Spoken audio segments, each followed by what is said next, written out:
Hey guys, in this tutorial, I'm going to show you how to easily paint clothing folds like the ones you see on this bunny's dress. After we've painted the dress, I'll also show you how to easily change the color if you don't like the final results. If you're ready, let's get started. For this tutorial, I'll be using my Sublime Watercolor pack and the Delicate and Dainty canvas. Everything will be linked below. As for my sketch, you can download it and insert it like this. And I'm just going to bring down the opacity a bit. And I'm going to make a new layer so that we can start to color. We're going to be using the hard edge round brush for the majority of this tutorial. And let's just see how it looks like right now.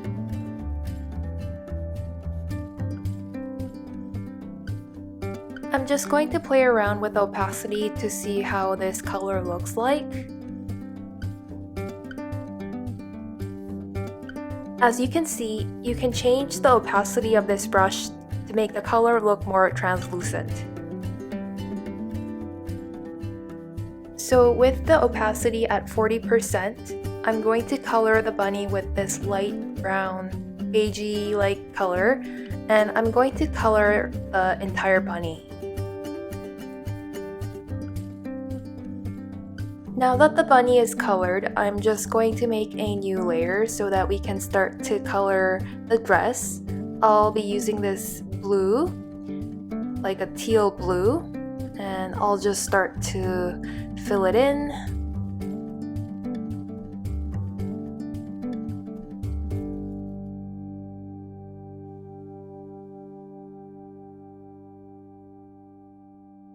Now I'm using the basic blender from the Sublime Watercolor pack to blend out these overlaps.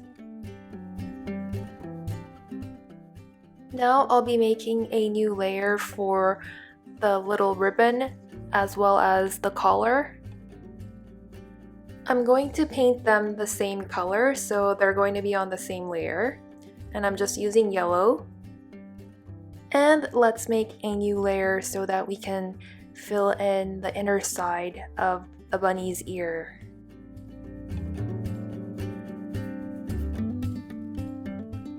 Now I'm just going to bring up the opacity back to 100%. Now to add in some shadows to her dress, I'm going to go back to this dress layer. And I just want to pick out a slightly darker blue.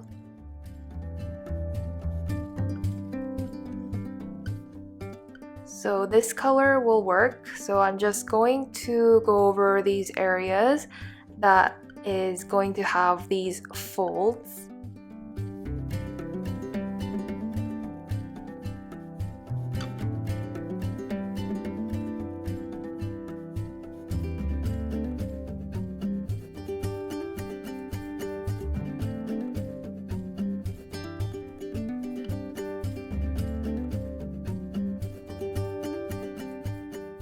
Now that I've roughly painted areas that will be darkened due to the folds, I'm just going to smooth it out using the basic blender.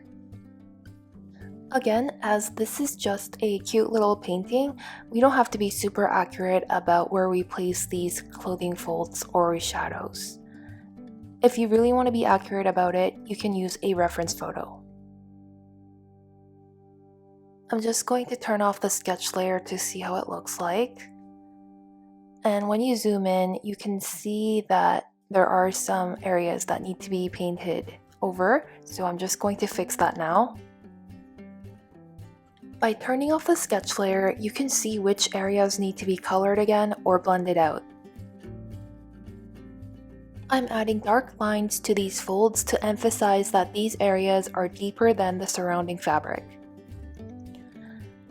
And then I'm just blending them out so that they just seamlessly fit into the rest of the fabric. So in summary, you color over areas that will have shadows and then blend. Afterwards, you color over again and then blend it. It's really a rinse and repeat kind of a practice. Now I'm just going to work on her bow and the collar. The key is to use darker colors to emphasize these folds and shadows. Because this is a stuffed bunny doll, I'm just going to paint some areas to emphasize volume. As you can see, I'm just painting, blending, and painting over that area until I'm satisfied. Now that we're kind of done the clothing portion, I'm just going to add a new layer so that we can start to add on her eyes and nose. So I'm just going to use the toothy pencil for this, and using a dark brown, and I'm just going to draw over the sketch.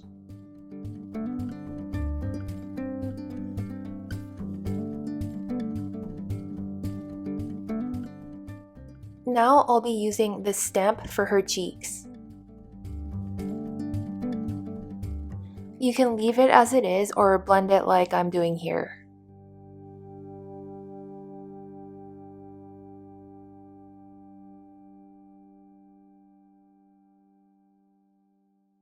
At this point, you could be done if you prefer a softer toned bunny, but I think that I would like to add some browns to this painting to really emphasize the folds and the shadows.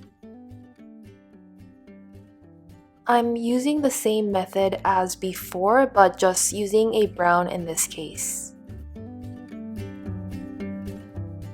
Now, I just want to show you how to change the color of her dress. So you just select the dress layer and then go to Hue, Saturation, and Brightness and just play around with the hue.